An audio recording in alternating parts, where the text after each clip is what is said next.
India के सबसे thrilling podcast की best horror stories only on खूनी मंडे क्लिप्स। Subscribe now. जैसे इतने सारे सब्सक्राइबर्स हैं, एसआर पे स्टोरीज करके यूट्यूब चैनल है जिसपे आप हॉरर स्टोरीज कवर करते हो जो लोग आपको भेजते हैं। तो ऐसी कोई कहानी है जिसे किसी ने भेजा हो और वो सुन के यू वर शॉक्ड, यार ये कैसे हो सकता है, ये कैसे पॉसिबल है? ये स्टोरी मुझे आई थी बहुत ज़्यादा शुरुआत में, but this is one of दो स्टोरीज जो, जैसे अगेन मेरा तो मेन फोटे is like true crime, right? तो कुछ कुछ ट्रू क्राइम स्टोरीज पढ़ने के बाद भी मेरे दिमाग में रह जाती, तो ये एक ऐसी हॉरर स्टोरी है जो मेरे दिमाग में आज भी चलती रहती है। And this has a very like ठीक ठाक एंडिंग, सो इतना कुछ ज़्यादा वो भी नहीं है, but still I am still shock कि this thing happened with this girl. So ये कहानी है हमारे हिमाचल की, एंड ये जो बच्ची थी, ये जो लड़की थी सॉरी, ये ध्यान रखती थी अपने बहन का, और इनकी फैमिली रहती थी हिमाचल में। सो इनकी फैमिली में थे इनके दादा दादी, और इनके फादर, इनकी मदर नहीं थी, और ये और इसकी छोटी बहन। तो क्योंकि मदर नहीं थी तो she was kind like a mother to her younger sister, right? तो वो अपनी छोटी बहन का बहुत ज़्यादा ध्यान रखती थी, और उसकी जो छोटी बहन थी वो अपनी दादी की बहुत क्लोज थी। तो उसकी दादी से बहुत सारी कहानियाँ सुनती थी, भूत प्रेत की। दादियाँ की कहानी तो ऐसे होती है खतरनाक, तो भूत प्रेत की कहानियाँ सुनती थी अपनी दादी से, और उसका पूरा दिमाग दिन भर ऐसे ही चलता था, भूत है, ये है, वो है, आत्माएं आ रही हैं, राइट? एंड फॉर्चुनेटली बोल रहा हूँ, अनफॉर्चुनेटली बोल रहा हूँ, उनके घर के सामने पे एक कब्रिस्तान था, ठीक है? सो उसका तो और भी ज़्यादा इंटरेस्ट था उसकी छोटी बहन का उसमें।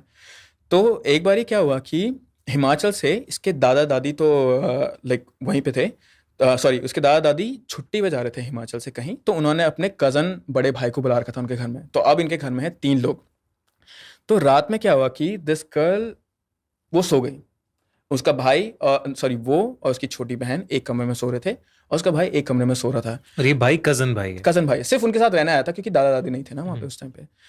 एंड जब रात हुई तो उसकी बहन दोबारा से, हमेशा से पहले वो आवाज़ें निकालती थी अपनी बड़ी बहन को डराने के लिए कि छोटे बच्चे करते हैं, बट इस बार जब उसने आवाज़ निकाली तो आवाज़ निकालने से पहले शी जस्ट स्टूड, एकदम से खड़ी हो गई वो, एंड वो ग्राउल करता है ना जैसे गले से ऐसा करके जो आवाज़ आती है, तो वो कर रही थी वो। And she had never done this thing पहले, क्योंकि पहले वो बहुत ज़्यादा बनावटी आवाज़ में अपनी बड़ी बहन को डराने के लिए ये चीज़ करती थी। वो मजाकिया था, ये थोड़ा सा हाँ, serious, like even she felt कि this is not her, she never does this thing, this is not her.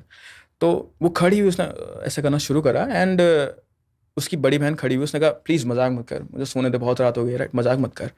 And जैसे वो ऐसे हिला रही थी, बोल रही थी सो जा, तो वो वापस सोने गई। लेकिन उसकी छोटी बहन नॉर्मली वो क्या करती थी, वो वापस सो जाती थी कि मेरी बड़ी बहन नहीं डर रही, मैं सो जाती हूँ। लेकिन this time she was not buzzing, वो हिली भी नहीं। तो वो ऐसे जब बैठी हुई थी, आवाज़ें निकाल रही थी, एंड दोबारा उसकी बड़ी बहन खड़ी हुई, उसने कहा प्लीज़ सो जा, एंड शी जस्ट लाइक उसकी तरफ देखा उसने, and she just looked at her, वो देखती रही, एंड दैट स्कैर्ड हर, ठीक है? पर फिर उसने उसे लाइक अपना डर हटाने के लिए बोल लो, या फिर अपने आप को दिलासा देने के लिए बोल लो, उसने अपनी बहन को चिल्ला के बोला प्लीज़ सो जा, मुझे परेशान मत कर, और वो सो गई। एंड जब वो सोई थी तो वो बस ये प्रे करी थी कि कुछ हुआ ना हो मेरी बहन के साथ। लेकिन फिर थोड़ा टाइम बाद जैसे चादर के अंदर तुम लोग सर डालते हो तो you can still feel the movement ना, बेड में तो फील हो ही जाता है। So she felt this thing कि उसकी बहन भी सो गई, तो उस दिन उसकी आंख लग गई थी। अगले दिन जब लोग सुबह उठे तो उसने अपने भाई को बताई ये चीज़ कि कल रात छोटी बहन के साथ ये हुआ, एंड उसने कहा नहीं कुछ नहीं है, मजाक करी होगी, ऐसा करती रहती हो, ये चीज़ मजाक है ना।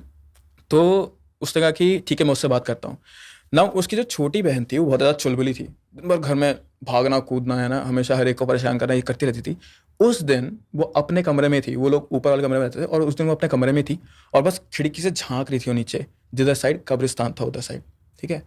तो झांक रही थी, उसके बड़े भाई ने उसे बोला कि आ जाओ हमारे साथ नीचे, हम लोग खाना खुना खा रहे हैं खाना खुना खा रहे हैं, तुम भी चलो हमारे साथ, राइट? शी वाज लाइक नहीं, वो बस सर हिला रही थी और कुछ बोल नहीं रही थी बेसिकली। तो उसके भाई ने सोचा कि शायद से कुछ हो गया होगा, maybe she doesn't want to talk, कुछ होता है, राइट? तो उसने उसे परेशान नहीं करा, उसने उसकी बड़ी बहन को बोला कि कुछ नहीं है, and they just spend that day. छोटी बहन अभी भी ऊपर वाले कमरे में ही है। अब क्या हुआ कि रात हुई दोबारा से, तो वो वहाँ सोने गई उसके साथ, तो उसकी छोटी बहन तब भी उसे देख रही थी, लाइक नीचे खिड़की से नीचे झांक के देख रही थी वो बार बार। एंड तो ये इसके पास गई कि बुलाने के लिए कि सो जा, तू दिन भर से यहाँ पे क्या करे, राइट? तो उसके बगल में खड़ी होकर उसे बोल रही है कि तू दिन भर यहाँ पे क्या करी थी, है ना? दिन भर तूने ना कुछ खाया ना कुछ, तेरे पे एनर्जी भी कैसे है? तो उसे देखती रही।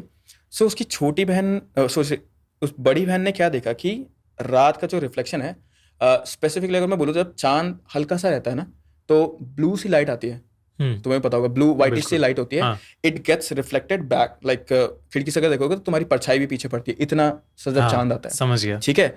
तो उसकी बहन खड़ी थी साइडवेज एंड उसकी छोटी बहन यहाँ पे थी खिड़की से एकदम चिपक के। So she saw this thing कि जो छोटी बहन की परछाई थी that was a different figure, like कोई डिफरेंट ही, या तो लेडी थी या फिर कुछ और ही चीज थी। और जिधर साइड वो देख रही थी, लाइक जिधर कब्रिस्तान की साइड वो देख रही थी, कब्रिस्तान में अगेन कुछ जलाया नहीं जाता रात में, ठीक है, लेकिन जिधर साइड वो देख रही थी वहां पे एक ऐसा येलो ग्लोइंग ऑरा टाइप का था। And she felt this thing कि ओके मे बी मेरी बहन पे कुछ हो गया है यहाँ पे से, and she was seeing also this thing, right. तो उसने दोबारा से अपने आप को ये दिलासा नहीं कि कुछ बुरा नहीं हो रहा है, उसने अपनी बहन को हिलाया, और जैसे उसने उसे हिलाया उसकी परछाई ठीक हो गई थी कांच में। शी आज सकी क्या हुआ तुम्हारे साथ, उसने कहा कुछ नहीं हुआ। सो वो लोग फिर सोने चले गए थे। बट अब ये बच्ची बहुत ही ज़्यादा डर गई थी, राइट, कि वो क्या करती। तो उसने अपने बड़े भाई को भी बोला कि हमारे साथ आके लाइक यहाँ पे सो जाओ ना, मुझे बहुत ज़्यादा डर लग रहा है। फिर they call their grandparents and बोला कि प्लीज़ वापस आ जाओ, एंड अपने फादर को भी उन्होंने कॉल करा प्लीज़ वापस आ जाओ। तो सबसे पहले उसके पापा वापस आए थे एंड उन्होंने उस बच्ची को बोला कि प्लीज़ दादा दादी को कुछ मत बताना, है ना, वो लोग ओल्ड एज के हैं। तो ये लोग गए फिर लाइक झाड़ फूक कराना ऐसा करके, राइट। सो नॉर्मली क्या होता है कि अगर तुम लोग जाते हो ऐसे झाड़ फूक कराने जाते हो तो पंडित या फिर जो भी ये लोग होते हैं they can just tell, like instantly they can tell कि इस पे कोई दोष है, कुछ आत्मा है, कुछ ऐसा है। पर जो ये पंडित था ये कुछ बता ही नहीं पा रहा था कि इस बच्ची के साथ क्या हो रहा है, राइट। तो उसने कहा कि मैं तुम्हें ये दे देता हूँ, ताबीज़ देता हूँ, जो भी इन्होंने पहनाया होगा उन्होंने, मैं तुम्हें दे देता हूँ, लेकिन मुझे भी नहीं पता, आई थिंक हमें इसकी पूजा करनी होगी। तो उन्होंने पूजा करने के लिए बोला उन्हें और कहा कि मैं अगले दिन आऊँगा, राइट। सो अगले दिन आने के कहा था उन्होंने और ताबीज़ पहना दिया था। तो बच्ची शांत हो गई थी उस दिन और वो चुपचाप जाके ऊपर सो गई। अब बड़ी बेटी सब कुछ अपने पापा को बता रही है कि ये हो रहा था, मैंने सच में ऐसा कुछ देखा वहाँ पे, और बड़ा भाई इस चीज़ को डिनाई कर रहा है, ऐसा कुछ नहीं है, ये सिर्फ 2 छोटे बच्चों का वहम है। तो उसके पापा ने बोला ठीक है आज हम तीनों साथ में सोते हैं और देखते हैं कि क्या कुछ ऐसा करती है कि नहीं करती है, राइट। तो वो लोग रात में सोए and that was like the first time कि उसके पापा को भी दिखा ये चीज़ कि बेटी एकदम रात में उठ रही है, ऐसे देख रही है, खिड़की के पास जा रही है, राइट, वेरी वियर्ड बिहेवियर। तो उसके पापा भी डर गए थे। सो अगले दिन जैसे ही सुबह हुई हिज डैड वाज लाइक कि मुझे अपनी बेटी से ये सारी चीज़ें हटानी है, एंड उन्होंने पंडित को बुलाया and then they had this like झाड़ फूक करा उन्होंने जो भी करा। But after that everything was like settled,